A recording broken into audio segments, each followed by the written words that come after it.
Hello students, welcome to the fourth part of the metal ligand equilibrium in solution. I am Sarang Dhote, Assistant Professor, Department of Chemistry, Sri Shivaji Science College, Nagpur. In this lecture, this is the last lecture of this topic, that is metal ligand equilibrium in solution.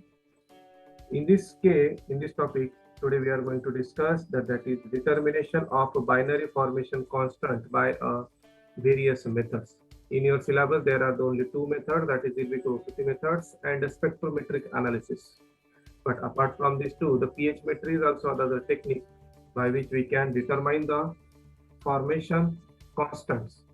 Okay, so the stability constant of the metal complexes can be calculated using the various techniques like the pH metry, Irving-Rossetti methods, and spectrometric analysis, owing to their simple setup and good accuracy.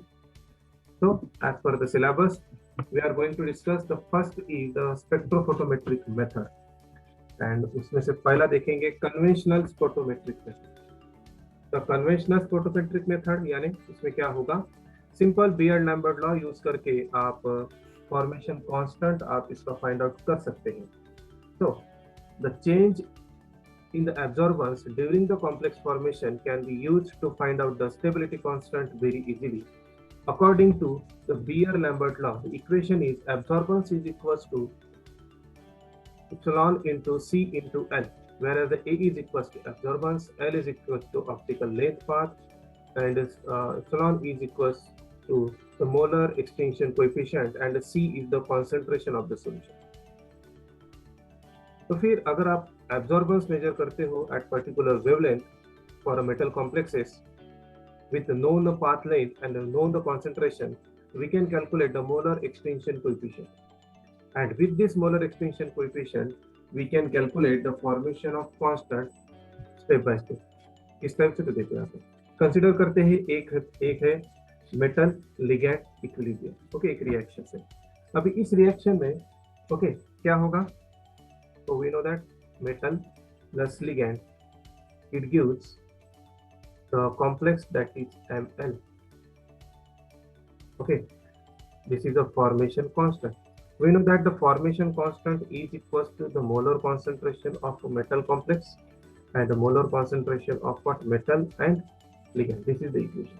Consider करेंगे इस equation को number 1 देंगे. Okay, now let's consider Cm and Cl are the concentration of what, metal ion and ligand respectively. Then if अगर suppose मुझे calculate करना है concentration of metal in the complexes, तो मुझे क्या पता होना चाहिए, the molar concentration of metal plus molar concentration of metal complex. Similarly अगर मुझे ligand का concentration Cl, total concentration क्या रहेगा, ligand का concentration and metal complex concentration. Suppose consider करेंगे this is equation number 2 and this is equation number 3. Now if suppose we measure the absorbance of the metal complexes at known path length and molar extinction coefficient अगर मुझे पता है, तो फिर मैं अब यहाँ पर देखो इक्वेशन क्या था, A is equals to epsilon C into L. If suppose absorbance मुझे पता है, E की वैल्यू भी मुझे पता है, L की वैल्यू पता है, तो मैं C that is the concentration, मैं concentration फाइंड आउट कर सकता हूँ। तो concentration का क्या रहेगा, C is equals to okay A divided by epsilon into L. Now we know that C is equals to, अगर suppose मुझे मेटल का concentration निकालना है तो इस टाइप से लिख सकता हूँ मैं, अगर मुझे लिगैंड का concentration निकालना है तो मैं इस टाइप से यूज कर सकता हूँ। Now अब यहाँ पर जो इक्वेशन है, अभी मुझे metal by using this equation number 2 को मैं थोड़ा सा मॉडिफाई करता हूँ, तो then molar concentration of metal is equals to Cm minus molar concentration of what, complex. Similarly, if suppose the molar concentration of ligand is equals to Cl minus Ml, इस type से मैं लिख सकता हूँ। अब यहाँ पर देखो, मैं अगर मेटल कॉम्प्लेक्सेस अगर यूज करता हूँ, मगर मुझे उसका अगर मोलर कॉन्सेंट्रेशन अगर फाइंड आउट करना है, तो instead of C I can write Ml is equals to absorbance into epsilon into L. So with this we can find out the value of molar concentration of metal ligand, molar concentration of metal, molar concentration of what, L, and with this we can calculate the stability constant by using this values we can calculate what stability constant. यहाँ पर एक example है successfully applied for these thiocyanate complexes, ferric thiocyanate. तो देखिए देखो ferric ion and thiocyanate ion are colorless in aqueous solution, but their metal ligand equilibrium generate instant blood red color, and its the lambda max is 450 nanometer. In order to find out the value of epsilon, we will have to measure the absorbance of this complex prepared by dissolving Fe3 plus ion in excess of a thiocyanate ligands, so that all the ferric ion converted into complex. Once the value of epsilon for these complexes is known, the equilibrium concentration can be easily obtained according to absorption spectra using this concentration in equation by using this formula. आपके पास ये equation है और अभी आपको ये solve करके बताएंगे. तो दैट मीन्स ये जो है ml, ये भी आप कॉम्प्लेक्सेस फाइंड आउट कर सकते हैं, बिकॉज फार्मूला क्या है, आपको ml की मोलर कॉन्सेंट्रेशन ऑफ ml पता होना चाहिए, then molar concentration of m and molar concentration of l ligand. तो आप यहाँ पर ये एब्जॉर्बेंस से आप इसको यूज कर सकते हो. This is a conventional method. But और एक मेथड होती है जिसका नाम है method of continuous variation or Jobs method. In this method, the variation of a spectrophotometric method, it is very useful to determining the composition of a metal complex. This method is used when only one complex is formed under the given experimental condition and volume of solution remain constant. किस type से होगा तो देखिए आप. मैं क्या करता हूँ, 10 metal ligand solution with varying concentration form करता हूँ. किस टाइप से तो देखिए यहाँ पर metal ion and ligand. When metal ion 0 तो फिर लिगेंड का सॉल्यूशन 10 ml होगा. मेटल आयन का सॉल्यूशन जब 1 ml होगा तो यहाँ पर लिगेंड क्या 9 ml होगा. तो लाइक दैट आपको टोटल वॉल्यूम का कितना रखना है 10. तो सिर्फ आप यहाँ पर मेटल आयन का कॉन्सेंट्रेशन वॉल्यूम एंड लिगेंड के वॉल्यूम आप सिर्फ चेंज कर सकते हैं. जैसे 5 5 6 3 7 2, यहाँ पर 6 4 7 इस टाइप. टोटल कितना कंसीडर करना है आपको, दैट इज 10. यहाँ पर थोड़ा गड़बड़ है, यहाँ पर 3 चाहिए, यहाँ पर 2 चाहिए, यहाँ पर 1 चाहिए. इस टाइप से जब रहेगा तभी आपका सॉल्यूशन आप चेक कर सकते हैं. अभी इतना सॉल्यूशन करने के बाद क्या करना है, अगेन Cm और Cl is the molar concentration of metal ion respectively. Then total concentration कितना रहेगा मेटल प्लस लिगेंड का, तो Cm plus Cl is equal to total concentration. Okay, इस टाइप से. अभी सपोज x जो है, ओके x जो है it is a mole fraction. x क्या रहेगा आपका mole fraction. We know that x 1 minus x, ये आपको पता होना चाहिए, बिकॉज बाइनरी कंपाउंड का मोल फ्रैक्शन की वैल्यू कितनी होती है हमेशा यूनिटी, दैट इज 1. तो अगर आपको सपोज इसका मोल फ्रैक्शन पता है तो इसकी वैल्यू कितनी होनी चाहिए हमेशा 1 माइनस x कर देना आपको यूनिटी. तो सो दैट अगर मुझे x की वैल्यू अगर निकालना है तो x is equal to then Cl divide by C. Okay, because we know that mole fraction कैसे निकाला जाता है, mole fraction of solute, moles of solute divide by moles of solvent. यहाँ पर सॉल्वेंट कौन है मेरे पास टोटल C. अगर मुझे लिगैंड का निकालना है तो Cl होगा. यहाँ पर मैं कंसीडर करता हूँ mole fraction for the ligand is what x. तो x के लिए क्या लिखूंगा मैं Cl divide by C. We know that दो बाइनरी इसका mole fraction is always 1, unity होता है. तो सो दैट इसका जब x रहेगा तो मुझे मेटल के रिलेटेड क्या लिख सकता हूँ मैं 1 माइनस x लिख सकता हूँ. तो so that 1 minus x is equal to Cm divide by C. Now, are the mole fraction for the ligand and metal ion respectively. Now, by assuming the complex absorb much stronger than that of the metal ion or a ligand in the visible region. क्या होता है, metal ion जब complexes form होता है तो वहां पर colourful compounds form होते हैं. तो so that it absorb the stronger light as compared to simple metal ion and ligand solution, and it can be used to determine the relative quantities of the three species present at equilibrium. इस species यानी कौन सा, ligand भी रहेगा equilibrium पे, metal भी रहेगा और आपका metal ligand complex भी रहेगा. The maximum amount of complex and consequently the maximum absorbance will be observed when the metal ion and the ligand are present in the stoichiometric ratio, yielding the value of n for n. Stoichiometric ratio जहां पर मिलेगा आपको, वहां पर आपको maximum absorbance मिलेगा. क्या मिलेगा आपको, मैक्सिमम एब्जॉर्बेंस. और मैक्सिमम एब्जॉर्बेंस आप इस ग्राफ से भी प्लॉट कर सकते हो. आप इस ग्राफ से मिलेगा मोल fraction of ligand against absorbance. तो ये जो पीक होगा ओके, बाय दिस यहाँ से आपको क्या पता चलेगा, मोल fraction of ligand, this is the maximum point of absorbance.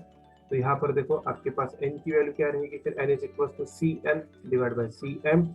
तो n इज इक्वल टू, ठीक है, n इज इक्वल टू क्या रहेगा फिर, तो देखो आपके पास, सॉरी यहाँ पर इक्वेशन नंबर 61 कौन सा है, मैं लिख के देता हूँ आपको, यहाँ पर x is equal to CL divide by C है, और इक्वेशन नंबर 62 कौन सा है आपके पास, 1 minus x is equal to CM divided by C.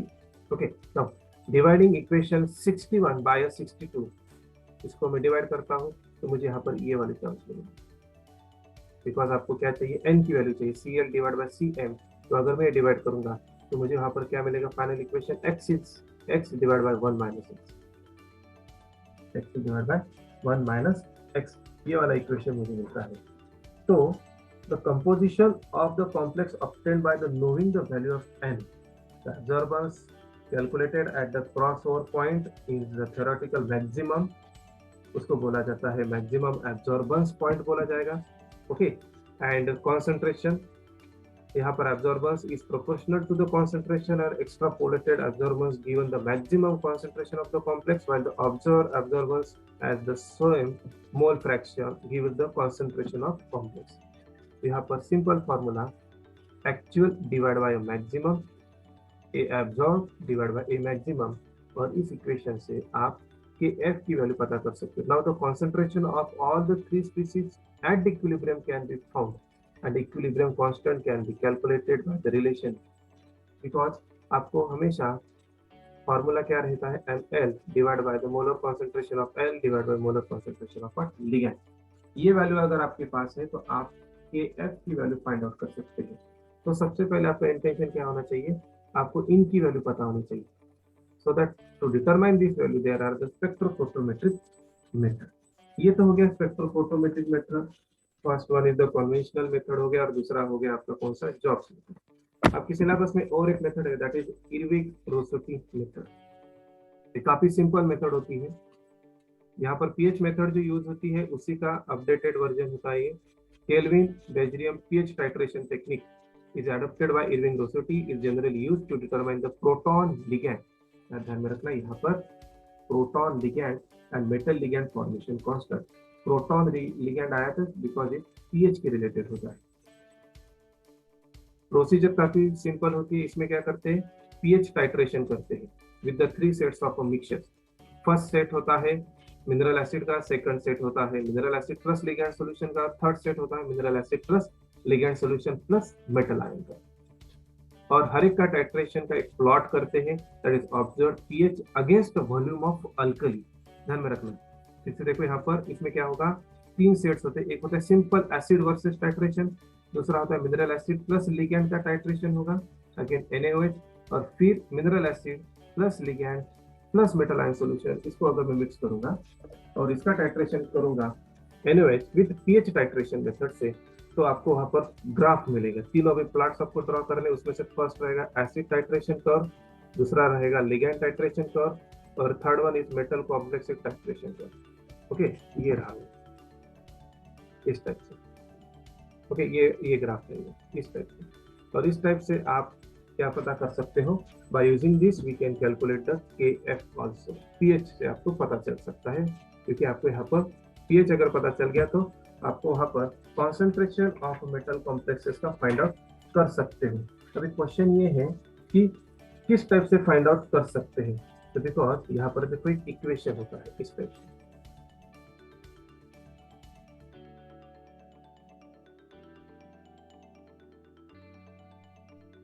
this one, molar concentration of metal ligand ion is equals to concentration of ligand minus concentration of H plus molar concentration of H plus ion, okay, minus CH minus molar concentration of H plus divided by Ka into molar concentration of H plus। This is the equation। ये होता है pH मेट्री वाला equation है। With this pH metric solution, we can calculate the polar concentration of Ml, and hence we can again calculate the formation constant। So ये हो गया next method, that is Irving-Rossotti methods हो गया। Okay, now अभी जो next जो है, कुछ इसके पहले क्वेश्चन थे जो वीडियोस रखे थे, उसमें एक दो डाउट्स आए, तो उसमें से वो डाउट्स भी क्लियर कर देते हैं। उसमें से एक डाउट है, what is the meaning of a back pi bonding. एक क्वेश्चन आया है बैक पाई बॉन्डिंग का। तो आपको ये जो है ना बैक पाई बॉन्डिंग, आपने इसको 12th में भी पढ़ा है और बीएससी में भी पढ़ा है। दोनों भी केसेस में कोऑर्डिनेशन कंपाउंड जो होगा वहां पर आपको ये बैक बॉन्डिंग मिलता है। सिंपल समझ लो। सबसे पहले पहले देखो क्या बोला, the exchange of electron between the atomic orbital to one atom and anti-bonding orbital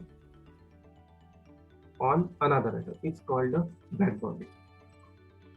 देखो most of the time ligand जो होते हैं वो इलेक्ट्रॉन्स डोनेट करते हैं मेटल की तरफ, बट कभी कभी क्या होता है मेटल जो है ना वो मेटल भी इलेक्ट्रॉन्स डोनेट करते हैं to the empty orbital of ligand, तो इसको बोला जाता है बैक। देखो carbon monoxide accept the electron from the electrons back from the metal during the back bonding, remember this. इसकी वजह से क्या होता है, बॉन्डिंग जो होती है स्ट्रेंथिंग उसकी बढ़ जाती है। And back bonding is the mechanism of accepting electrons back from the metal. Okay, most of the time ligands क्या होते हैं, इलेक्ट्रॉन डोनेट करते हैं, बट कभी कभी क्या होता है मेटल भी है जो इलेक्ट्रॉन डोनेट करता है और accept the ligands electrons from the metal, उसको बोला जाता है back bonding. Most of the time carbonyl group जो होता है that is C double bond O, this is show the back bonding. Fluorine it also show the back bonding. और यहाँ पर पाई इलेक्ट्रॉन जो होते हैं ना, वो पाई इलेक्ट्रॉन्स की वजह से इसको बोला जाता है back pi bonding. The bond between the metal and a carbonyl acting as a ligand. Pi acid ligands such as the carbonyl are the responsible for its formation. Pi acid ligands have a single pair of electrons to donate to the metal atom। ठीक है, वो metal atom को donate and empty anti-bonding molecular orbital to back bond with the metal atoms। ये ध्यान में रखना, d orbital. क्या हो रहा है यहाँ पर, कार्बोनिल ग्रुप जो है वो तो इलेक्ट्रॉन डोनेट करेगा ही, बट उसी समय जो कार्बोनिल ग्रुप के पास एंटी एम्प्टी बॉन्डिंग ऑर्बिटल जो होता है उसको इलेक्ट्रॉन्स कहाँ से मिलेंगे, from the metal atoms, from the d orbital. तो this is the back bonding. ये जो होता है ये होता है आपका बैक बॉन्डिंग होता है। ओके, तो ये एक डाउट है। और एक डाउट था एक्वा का, that is the crystal field theory का, किस टाइप से करते हैं। उसने क्वेश्चन पूछा है कि if suppose the K3 is greater than the K1 होगा तो एक्वा ग्रुप। तो ध्यान में रखो यहाँ पर एक क्वेश्चन, एक important thing is that crystal field stabilisation energy हो। ओके, तो कौन सा है, क्रिस्टल फील्ड स्टेबलाइजेशन एनर्जी। तो यहाँ पर क्रिस्टल फील्ड स्टेबलाइजेशन एनर्जी में तो जो एक्वा ग्रुप होते हैं वो ऑक्टाहेड्रली होते हैं, तो यहाँ पर जो बॉन्डिंग होती है वो काफी वीक होती है, तो सो दैट एक्वा आयंस जो होते हैं वो इजीली रिमूव हो सकते हैं। ओके, तो so that it form more stable, जब एक्वा ग्रुप इजीली रिप्लेस होते हैं।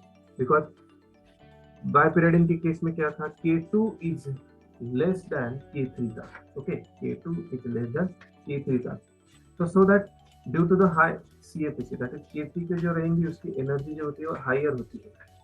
तो फिर क्वेश्चन ये आता है कि एक्वा ग्रुप होने की वजह से तो उसकी CFSE crystal field stabilisation higher होनी चाहिए थी, बट ऐसा नहीं होगा, ध्यान में रखना।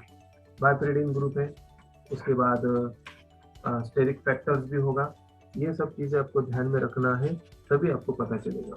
ओके, सो विद दिस आपका जो यूनिट पार्ट ए जो था वो खत्म हो चुका है। Thank you.